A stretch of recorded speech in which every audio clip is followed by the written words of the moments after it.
I think a lot of us were raised to believe that we have to be selfless in order to be accepted and to be loved, right? And to be successful. And that has its limitations. And so I think it's time to rethink that message. And I think it's, this concept of you can do it all. Now, I think it originally had very good intentions in terms of you can do it all, but it is slowly and silently killing us. And so again, I think it's just time to reframe that message and really appreciate that one of your priorities is taking care of you.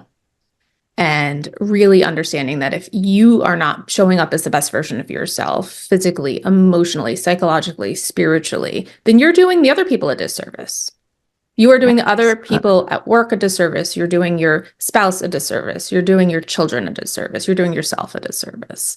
Welcome to the Daughter Dearest Podcast with dynamic mother-daughter duo Simone and Olivia Canego, where they discuss the secrets of transformation and how to build bold confidence and unwavering resilience. From intimate conversations with inspiring guests to sharing their personal journeys of triumph and challenge, Simone and Olivia create a supportive space where every woman is encouraged to rise above her fears and love the woman in the mirror. Tune into the Daughter Dearest Podcast and join this special journey of connection and growth. Hey everyone, welcome to this episode of the Daughter Dearest Podcast. I'm Simone Canego. And I'm Olivia Canego. And today we have a very special guest, Gia Lacqua. Gia is a widely regarded trauma-informed empowerment coach, international motivational speaker, women's leadership expert, children's book author. I did see those on the website and I thought those were so cool. Board member and girl mom. She brings nearly 2 decades of experience in the biopharmaceutical industry, leading companies, teams, and individuals through strategic change and growth, and most recently served as vice president of a Fortune 100 company. Over the past 5 years, she has transformed from a high-achieving corporate perfectionist to a mission-driven powerhouse. Her mission is to empower high-achieving women to conquer self-doubt, embark on an inner healing journey, and discover authentic confidence from within so that they can navigate their unique path to fulfillment and success. Gia, thank you so much for joining us today. Thank you both so much for having me. It's a pleasure to be here. Absolutely. I know this is going to be a fun conversation. Absolutely. Yeah, absolutely. I feel like from what I've read about you, you really align with the message of this podcast. So let's just dive right in. Yeah. And tell me a little bit more about yourself and why you're so passionate to help other women. Yeah. So as you heard in my bio, I was in the corporate environment for nearly 20 years, working my way up the corporate ladder. And I hit a point around 2018 where I just hit real severe burnout and I was having heart palpitations. My mental health and my physical health started to deteriorate. I really wasn't taking care of myself. I was focused on everyone else. I was traveling a lot and wasn't as present with my little kids as I wanted to be. And that really took a toll on me. And so that experience forced me to sort of step back and evaluate how I was living my life and how I was showing up. And I really had to deal with that inner conflict that I was experiencing. And interestingly enough, I did end up taking a short leave from my job. And when I was submitting with a third party, the paperwork to take my leave, I'll never forget the woman on the other side of the phone who was doing the intake for the paperwork was asking me questions about my experience and, my medical issues. And I'll never forget, she said to me, yeah, I hear that a lot. And my jaw just hit the floor. I was like, what do you mean you hear this a lot? A lot of people are taking leave because of burnout, because they're having physical manifestations of stress. And I just couldn't accept it. I'm not one to accept the status quo. And when I realized that was status quo for her, it changed my world. I said, nope, can't have it. I can't accept that. And so it really was an eye-opening moment in many ways. But at that point, I decided to get my coaching certification And, in the work that I was doing, I loved the work that I was doing, but I was really passionate about helping to develop others, both from a leadership perspective, but also, on an emotional level. And so I really felt very pulled and called to help other women either prevent that burnout cycle, where they're really hitting rock bottom, or to really help them revamp their lives to come out of that burnout. And what you've seen recently, do you feel like, especially since COVID, it's gotten worse? It's gotten better? I mean, what have you seen with the clients that you've had? Yeah, good question. So, I think COVID, one of the silver linings, as we know with COVID, was there's definitely more of a spotlight in terms of um, the pressure that women are under, particularly Mm-hmm. working mothers. And so I think the awareness of people now having hybrid work environments or more flexibility, some jobs being 100% remote, right? Being able to do things virtually, that just wasn't the world we lived in 5 years ago. And so I do think that that flexibility has created a lot of opportunity for a lot of people. But, I think while we were in the thick of it, it was brutal. It was Yeah. brutal for women who were trying to work a full-time job, and you have kids virtual schooling, right? And all of those experiences are really, I think, ingrained in us and unforgettable. So yeah, I think it was a real hard time for us, but I think coming out on the other side, there's real opportunity for us to create some change. Yeah. And I look at, so even my oldest son's girlfriend, she works remotely, and it's been a blessing for them because her company actually, they probably would not have been dating Mm-hmm. if she wouldn't have been able to work remotely, because her company's up in New York City and they live in North Carolina. And let me tell you, when you watch this girl work, like, she does not take her phone in the office with her. She Mhm. is hyper focused the Mm-hmm. entire time, and she doesn't stop at 5. Like, she just keeps going. So sometimes I think that she might work a little bit harder working Sure, remotely. sure. But it has given them that opportunity to spend time together. So I think Yeah, that part is definitely a blessing. for sure. So I want to know a little bit more about the trauma informed certified part of your coaching, because you were a certified coach to begin with, Mhm. and then you took it to the next level. Can you tell us why and what that means? Yeah. So my client population is why.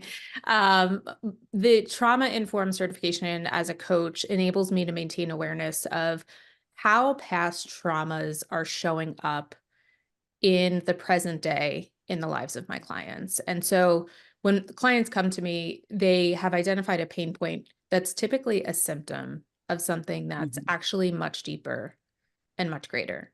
And so in the work that we do, we obviously go beyond addressing just those symptoms to really understand the underlying cause, of the distress that they're feeling, of the conflict that they're feeling, and identify the behaviors that are no longer serving them. The other piece of this that's important to me is trauma can affect the functioning of your nervous system. And trauma actually rewires both your brain and your body. And so many high achieving women are suffering from nervous system dysregulation as a result of unresolved emotional trauma.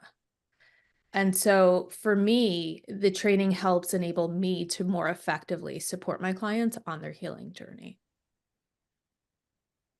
And I would imagine, like, just thinking about what people go through, that sometimes it can be a lot. So I'm curious, from your perspective, when you hear all these stories, how difficult is that?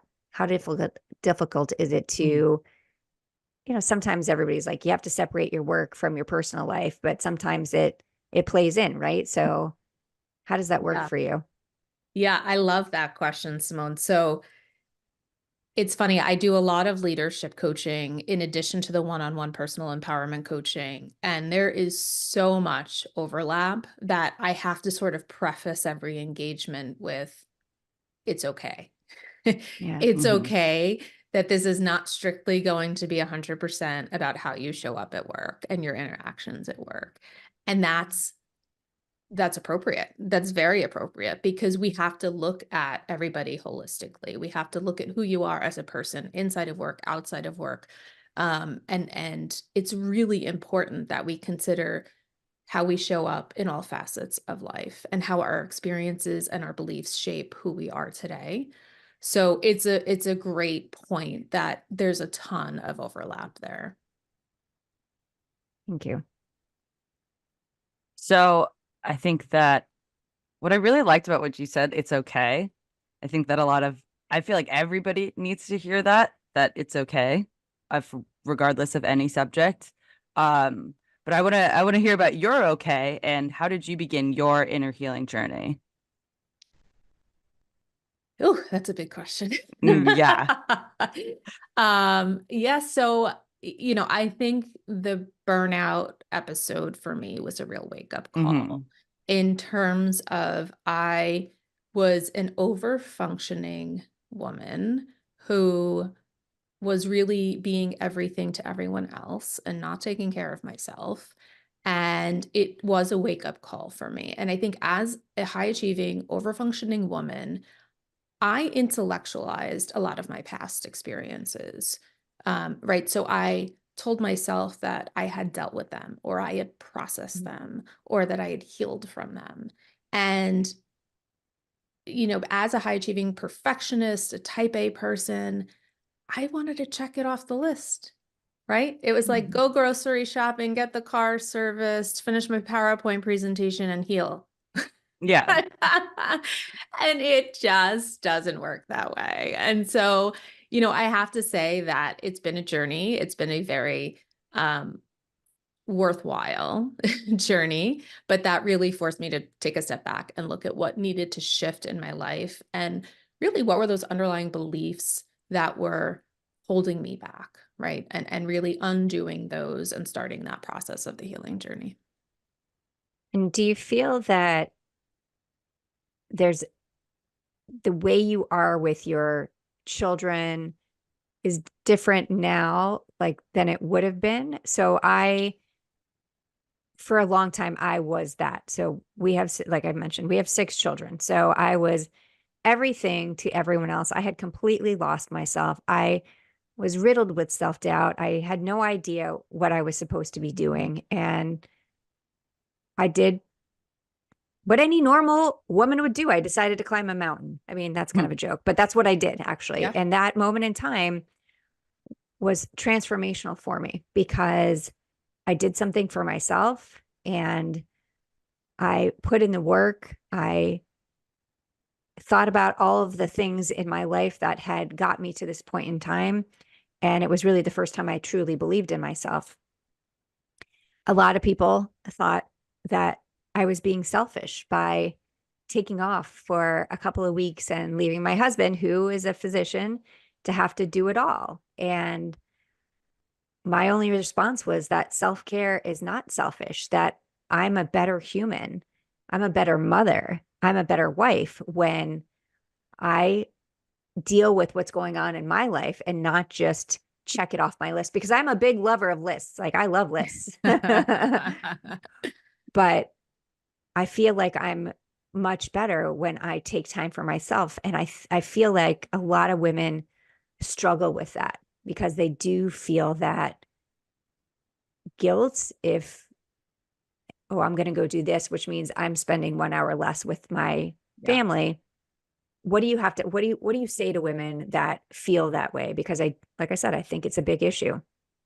It is a big issue. And I agree with you. I think a lot of it is societal conditioning. I think a lot of us were raised to believe that we have to be selfless in order to be accepted and to be loved, right? And to be successful. And that has its limitations. And so I think it's time to rethink that message.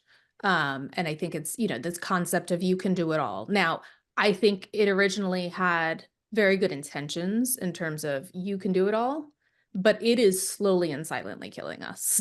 And so again, I think it's just time to reframe that message and really appreciate that one of your priorities is taking care of you.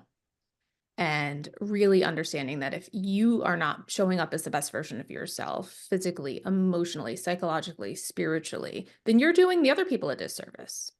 You are doing the other people at work a disservice. You're doing your spouse a disservice. You're doing your children a disservice. You're doing yourself a disservice. And so I like to sort of flip it on its head. It's similar to what I tell people in leadership coaching when they have a hard time giving feedback to people on their team, negative feedback or, constructive feedback. They have a hard time delivering it. Well, if you're not doing it, then are you really being a good leader, right? How effective are you being as a leader if you're not developing them? So if you're not caring for yourself, it's the same concept in developing yourself, right? It's how do we become the best version of ourselves, or at least strive to be the best version of ourselves. And you can't do that if you're not taking that time to care for yourself. What's also interesting, Simone, about your story is, you took time off for self-care, and I'm sure it was challenging for your husband, who was a physician, to have all those other responsibilities. But I can't help but wonder, like, if the script were flipped, would people be questioning, Absolutely not. Of the course mother not. woman, right? The No, I mother. will. Oh, Yeah, I will he just stand left up her and to take care say, of the kids and work. Like, would anybody, you know what I mean? It's just so interesting, that dynamic. yeah, it's still it's the fact that that's still Yeah, that way is a killer. But yeah, I don't think that it would have been a question at all. It would have been like, yeah, amazing, Rob, you go. totally. And and he is the most supportive husband. Like Yeah. he was, you go, I got it. It's amazing. You need this. Yeah, And and I did come back a completely changed person. I mean, sure. obviously it's not a light switch. You still have to work every day, Of course. but it was life-changing for me. I bet. So we talked about inner healing journey, but one of the things that we love to ask on this show, because we struggle, everyone struggles. What is your biggest struggle? And not everyone has overcome the struggle that they're in, but how have you dealt with it? And what tips do you have for other women who are experiencing something similar? Yeah. So, the hardest thing, I mean, certainly leaving my corporate career that I had worked so hard for to achieve, and shifting out of that and really redefining myself. There was a lot of deep identity work that I needed to do. I would say that was one of the hardest things that I've had to do in my life. But becoming a mother and trying to be a good mother, right, in all facets, is also one of the hardest things. But I would say, healing truly is the hardest thing, because it's a lifelong journey. It's an ongoing process, and it is challenging, and it is painful. And I think that's what deters a lot of people from going down that path, right? It's easier to sort of suppress and intellectualize, as I mentioned before. And as we know, humans are wired to seek pleasure and avoid pain. But I firmly believe that the only way to get past the pain is through it. Mm-hmm. And so it really is about just confronting, those deep wounds and the vulnerabilities and the insecurities, and breaking down those walls of defense that we put up. So it's really about unraveling those layers that have accumulated over time to protect us, with good reason, right? Like, there's reasons why those walls are there, but it's really hard to try to take those down when that's all we know.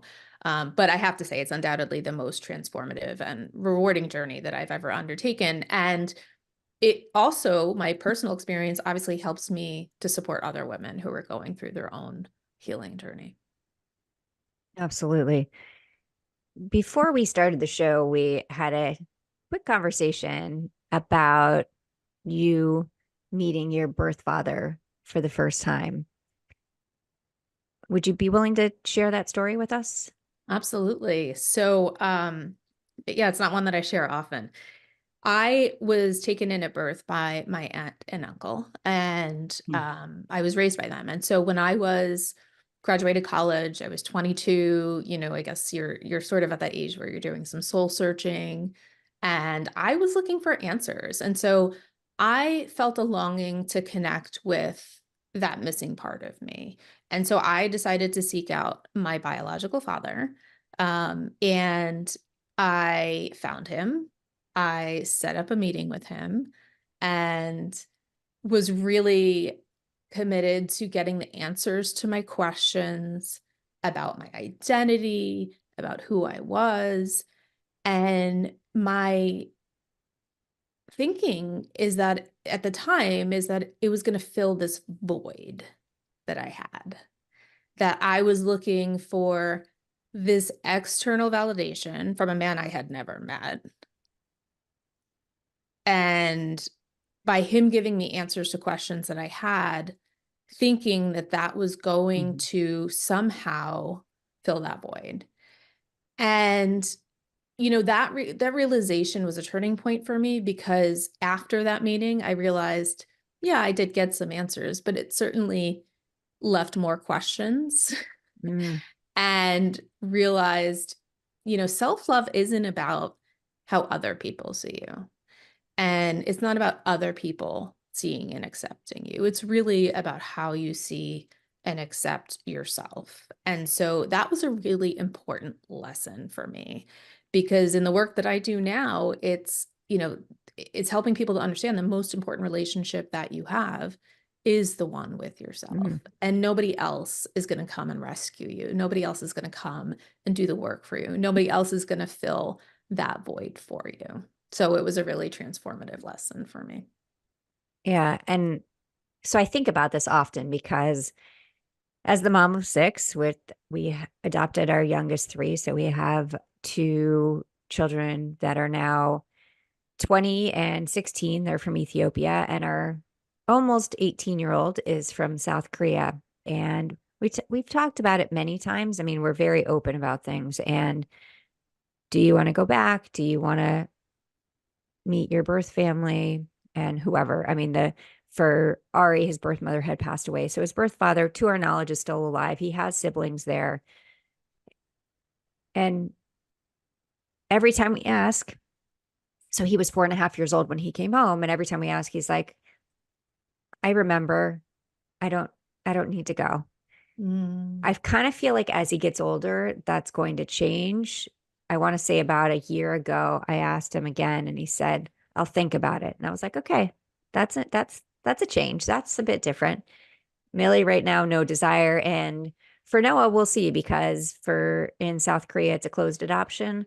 So when he, in a week, 2 weeks, whatever, once he turns 18, he will be able to see if his birth mother or birth father is interested in finding out more. And, I'm going to encourage him to do it, not because, and I agree with you, I don't think it's to fill a void, but I think there are questions that you kind of want answers to. And I'm a big believer, though, that external validation doesn't do anything for us.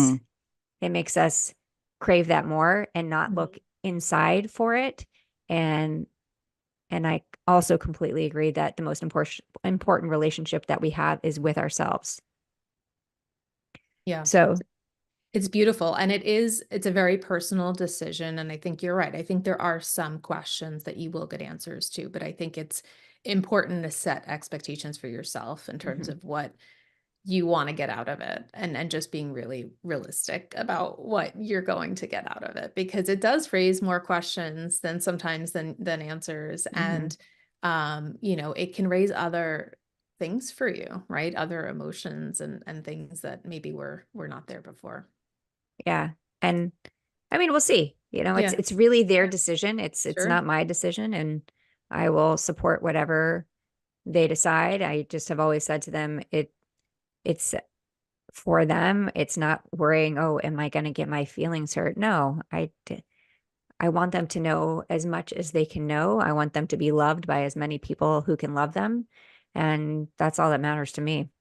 Yeah. And I think, you're right in the sense of just letting them feel empowered and making them feel empowered to make that decision for themselves is so beautiful. Liv, it's on you. Well, I mean, it's kind of hard, first of all, because I don't have kids, so I don't know how to relate to that. But I actually was very interested in what you said about redefining yourself after leaving the corporate world. So I am entering the corporate world. Well, so I'm a business major right now, and I'm going to law school next year. Amazing. And I have a lot of Congratulations. friends that are starting off in the corporate world, and I can tell you that I Yeah. know that their lives in 3 months will be easily defined by their jobs. And to be quite honest, you don't see a lot of women get to high places in the corporate world. And I I mean, how do you balance that? How do you find that, I guess? Yeah. It's a hard thing to wrap your head around of we're told to do all these things but also have a successful career at the same time, and it seems like there has to be sacrifices made. Yeah. It's the $1 million question for sure. It's a great one. And I think it's important as we're raising the next generation, right? Looking at your generation and the younger kids, the younger girls, in terms of setting those realistic expectations. I mean, there's a couple of things that one is I don't think as children, as girls, we were taught here's how you balance a life with a career, and here's Hmm. how you balance having kids, with your job. Nobody teaches you that, right? Nor does anybody prepare you for it. And so you just sort of have to learn as you go. I think that's one is, how can we better equip girls and young women to prepare for those realities and recognizing that life is not linear, right? And sort of we have this concept in our mind of, oh, we have to work up the corporate ladder. And by this age, I was in my head, it's like, I have to hit VP before I'm 40. And, Hmm. I had certain mile markers in my head. And I did. I hit those mile markers. And I have to tell you, like, there was a feeling of satisfaction that my hard work paid off. But then I was on to the next thing, right? I wasn't able to really appreciate where I was and I didn't feel fulfilled because I was just sort of, again, checking those boxes. Yeah. And so I think understanding that you can have multiple careers as a woman. You can take a break from your career to raise kids and then go back. Hmm. You can start in corporate and then become an entrepreneur. Nobody tells you those things. Yeah.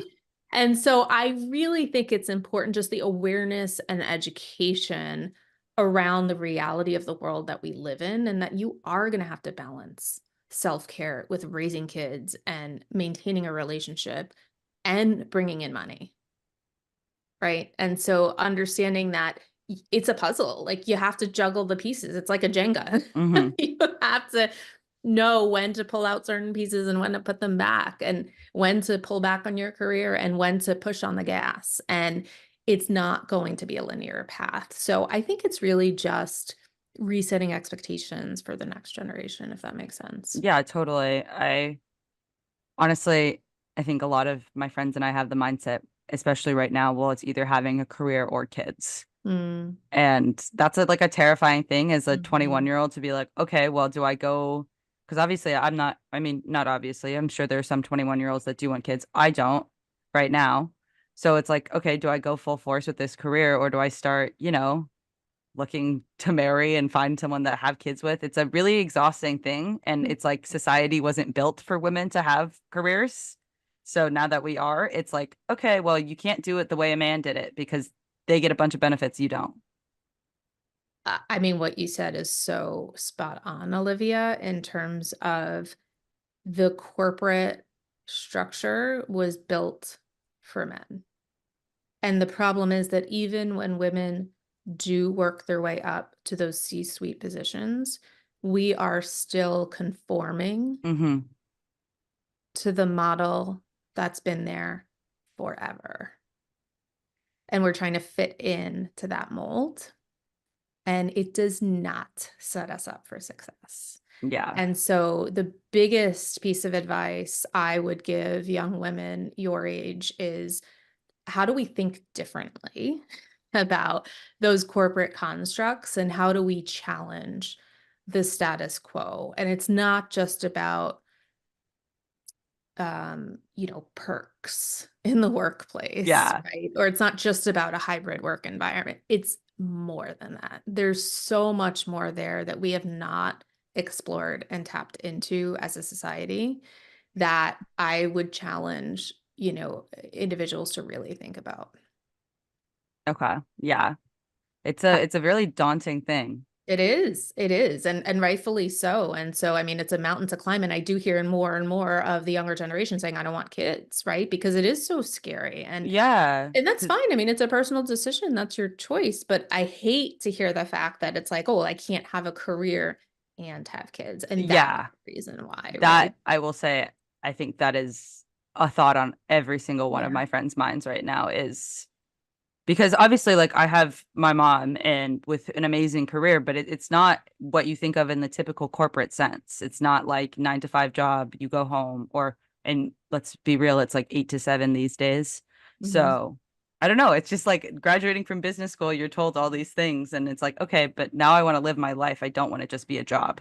Yeah, exactly. And I think that's a big part of it. I think so many of us tie our identity to our career, right? We are our job. And it's like if you had to introduce yourself without talking about what you did for work, without using your job title, Mm. right?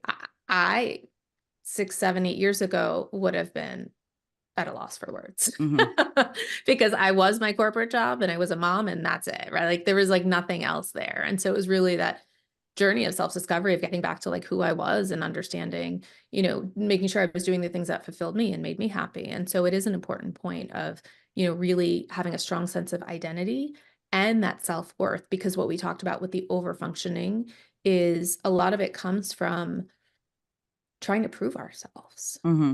right? You're striving to prove yourself. And then at some point, you're like, What am I trying to prove? And who am I trying to prove it to?" And so I think if you can catch that on the front end, right? You're going to be in such a better place and making sure that you are working towards your own definition of Hmm. success. So it's interesting. I have a friend she's a partner at one of the big accounting firms. She's been with them for, I don't know, 20 years now. And when she first started, and not at that same location, but when she first started, there was a rule that women had to wear skirts and nylons. Wow. Like, can you imagine? Like, No, you couldn't even wear pants, right? And that's not that long ago, right? it's crazy to me because I don't remember the last time I put on anything besides pants. Like, I don't really wear skirts. So, Yeah. I know. And it's so funny because I talk about, almost 20 years ago when I started in the corporate world, I did, even though there was like, this concept of women wearing skirts and the nylons, there was also in my head this concept of how can I be more like a man, yeah, Mm, that's a huge one for us. right? yeah. Like, how do I act like a man? How do I think like a man? And so I'll be honest, at the time, a lot of it was hiding a lot of my authentic self because required me to not be empathetic, to not be vulnerable, right? To not wear pink nail polish, Mhm. to not look too pretty. And it's so interesting now because now we talk about leadership and the key to a successful leader when we look at those top, 5 or 6 traits or qualities, it's being empathetic, it's being compassionate, it's being vulnerable, and my mind was just blown, right? That like, wait a minute, those are all the things I suppressed when I came to work. Hmm. So it is fascinating. So I would also challenge, that's why I think the authenticity is so important to be true to who you are and make sure that your voice is heard and that you are bringing your unique superpowers to wherever, whatever work environment that you're in. One of the things that I've been doing a lot of research on, because this is what I talk about all the time, is confidence. And I'm a big believer that we build it from the inside out, that it is not something that is just, you just have it. I think for many years, people thought that I was a very confident person because that's what they saw on the outside. I felt like I had to hold it together. I mean, I had 6 kids. Like, I couldn't show weakness. I couldn't cry about things. I couldn't, like, what's our favorite movie? Steel Oh, I Magnolias. was about to, I don't know what you were going to say. That's my favorite movie. You have I a know, different but one. okay, ours together is Steel Yeah. Okay, Magnolias, fine. and we can watch it like 20 times and we still cry every Yeah. time. 20 years ago, I wouldn't cry. Like, I had to be like stoic and all of these things, and that to me is not confidence, right? That is just this facade that so many people put on to get through their day. Mhm. So, what do you think about confidence? I mean, I know I've read some stuff about the inner confidence that you've talked about, but from the inside out, what are the important things that people need to be thinking about and understanding that when someone is coming forward and they appear to be really confident, they might really be struggling on the inside? Yes. And it's a great point that you bring up. And I believe that confidence, a lot of times what I hear from women leaders is I need to have the knowledge, the experience, the expertise in order to feel confident. And there is an aspect of that, knowing what you're doing going into something, but that you're not going to be in that situation all the time. And so where do you draw confidence from if you don't have the knowledge or expertise? And so that is where I believe the inner self-worth comes into play in terms of knowing who you really are at your core, knowing what superpowers you bring to the table, because what you bring to the table is going to be unique and different from everybody else who's sitting at that table, and really owning it and sitting in it and knowing that no matter what challenge you're up against, that that's what you bring to the table. It's your uniqueness. It's your authentic self, and really being comfortable with who you are at your core. And I think that's where true inner confidence comes from. I'm a big fan of, again, something that I wouldn't have talked about 10, 15 years ago. I'm a big fan of positive affirmations, and I have Yeah. different strategies that I use. Are there strategies that you use to help people when they're struggling with confidence?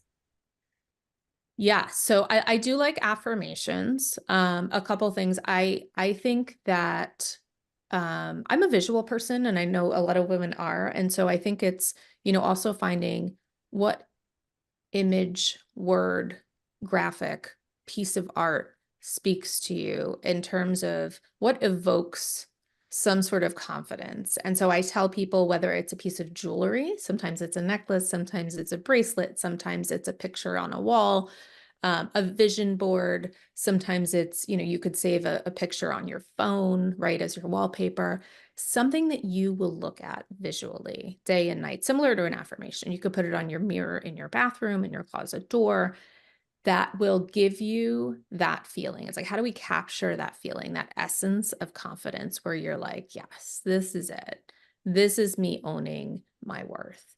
And just having that visual reminder and representation that you can go back to multiple times a day, and just give yourself that little boost. I love that. I haven't thought about it like that before, but I think I do use that a lot without even knowing that I'm using Yeah. it. So Yeah. I love just laying it out there. I appreciate that. Yeah. What are your tips to overcoming burnout? It's a big one. So, overcoming burnout, I think that's where we need to really take a step back, because burnout is not just that you're stressed out and you have too much on your plate. It's Hmm. actually the opposite. It's actually you're depleted. You don't have anything left to give. And so that's the point where you have to take a step back and really evaluate, what are your true priorities in life, and understanding what is most important to me, what is non-negotiable for me, and really doing an inventory of kind of, where am I spending my time and energy? Where am I spending my time? Where am I spending my energy? What's energizing me? What's draining me? Looking at your priorities, and am I actually aligned to those priorities? Looking at your core values, right? What is really important to me? What do I need to have in my life in order to feel happy and fulfilled? And what we find is that most of the times our actions and behaviors are not aligned to those core values. And it's not aligned to, what we're doing and how we're spending our time and energy is not aligned to what we want. And that's where that inner conflict comes. And so it's really, how do we align? How do we align the values to the beliefs and the behaviors? And the other thing that's really challenging, and this is where I truly believe external support is so critical, whether it's therapy, whether it's a coach, um, our beliefs are very much held by our ego. And so it is super, super hard to undo some of those long-standing limiting beliefs that drive our self-sabotaging behavior, the perfectionism, the people-pleasing, the procrastination, the self-doubt, the low self-worth, the hypervigilance. A lot of that, they're long-standing ingrained beliefs, and it's hard to undo that on our own. And so that's where I truly believe the value of having that external support is critical. And I think in so many things, we talk about this often on the podcast, that it's okay to ask for help. It's okay to need help. Like we are all Yeah, human. We can't do it all by ourselves. We like to talk about the idea of being self-made.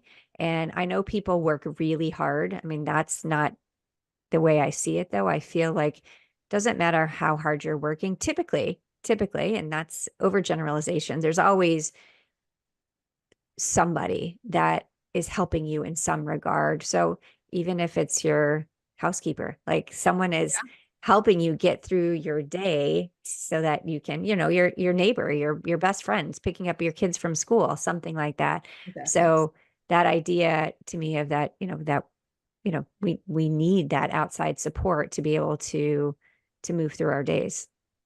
Yeah, and I think same thing, before you talked about being stoic and not showing emotion and not being vulnerable, right? Not crying in front of other people.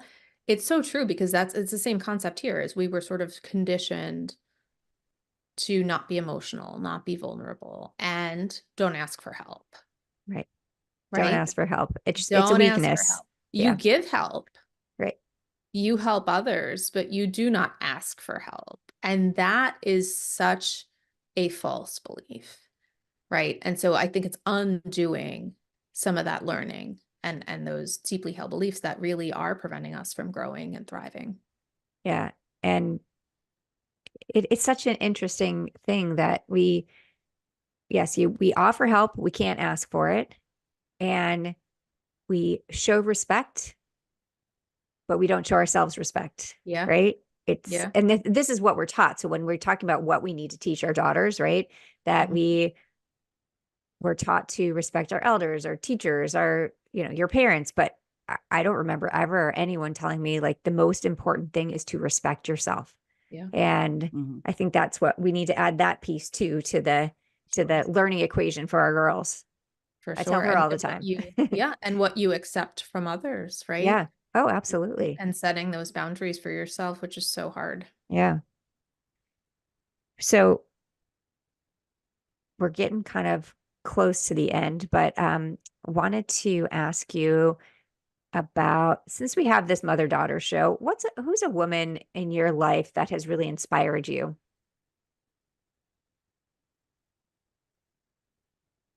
There's been a lot of women that have inspired me. You know, I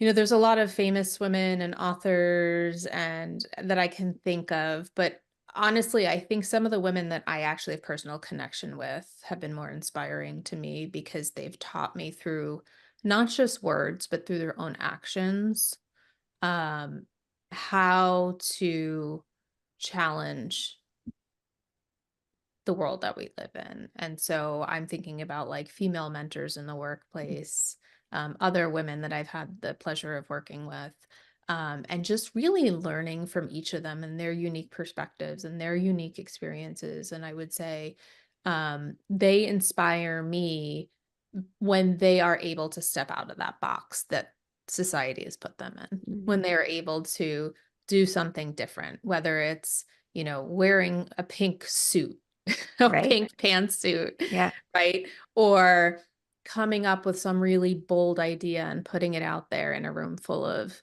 men. It's just bringing that vulnerability into the workplace. So those are the women that I think about in terms of the ones that have inspired me, the ones who challenge the status quo and challenge the norms. I try to challenge. My mom was a big challenger. Yeah. She became a physician in 1961. There were Wow. 120 people in her medical school class, and Oh, 5 of them were women. And I can tell you that she is so inspiring. And had struggled her whole life with self-doubt, never felt like she was enough. And she's about to turn 85 and she'll still be so hard on herself. And I'm like, you have no idea what you have accomplished, do Yeah. you? Right. And that's a tough one because yeah, I always say, look back at all these things. I mean, she learned how to fly a plane when she was 18 years old, Wow. right? Like she moved in with an orthopedic surgeon to take care of his kids so that she could save money and go off to college. But it just shows that it doesn't matter what you've gone through, that we all have struggles and we have to deal with them. We have to deal with things so that we're able to move forward and see how amazing we really are. Yeah, I mean, it's incredible story to hear of your mother. And, it reminds me of this reality that the way other people see us is very different than the way we see ourselves. And so, one question is kind of like, how do we reconcile that? How do we reconcile our self-identity with our external perception? Because they can be so different. And it's so interesting, right? If you really took inventory of how other people saw you, your Right. self-esteem would go up. We don't typically do that. And so, yeah, it's a great point. Yeah, it's your truth is not necessarily the truth, right? Yes, It's what you're telling yourself is not what other absolutely. people see. And so we need to try to align those because we do bring each one of us brings so many amazing things to the world. I truly believe that. Absolutely. So Liv, over to you. Tell me about what do we got for the day? So we usually finish up our episodes reading from Olivia's really fun calendar. Gives us a quote to live by. We'll see. We'll see what it is today. Yeah. Okay. So today is build something new, an entirely new approach to living your life. Make the past obsolete. That's a Good good one. one. Yeah. I love that. It really is. It really is a good calendar. Like Yeah, it it seems really like, is. It's good advice for every day. yeah. And I always say that to the kids too, that, okay, the past is in the past. Learn something, move forward. You can't change what already happened. Like you can't go back in time. And if you dwell on it, you can't move forward. Yeah. Any failure we have, it's a stepping stone to success. So just got to keep on walking on those stones to move forward. Absolutely. That's a Yeah. great one. I love that. And it's also, it's hard to start over and people think, oh, well, if I start over, I'll lose everything that I've worked towards. And that's just not accurate, right? Mhm. You have the experience and the knowledge that you built to take with you, right? And it's not starting over, but sometimes we see that as a failure Mm-hmm. and it keeps us paralyzed in that fear, that state of fear where it's like, oh, I can't do something different even though you feel compelled or Yeah. you feel that calling or that itch. And so, so I love that. I love that quote. Yeah. So anything else that you want to leave our listeners with? Any other tips, any other advice, any other thoughts? Yeah, the last thing I would say, I mean, I think this has been an incredible conversation. So, thanks for having me on the show. I would say, one thing I like to tell clients is during those difficult times when we're going through a particularly challenging time in our life, I think we all can get stuck in the victim mode of thinking, why is this happening to me? Right. And then we always think worst case scenario when we start spiraling. And so, to be honest, I've not always been an optimistic and a positive psychology person, but I will say that this has been sort of life changing. And so I recommend everybody, think about a way they can incorporate this into their lives. In those moments, it's a reframe of instead of saying, why is this happening to me? It's really thinking about what is this shift trying to teach me? What is the universe trying to teach me? Or how am I being redirected?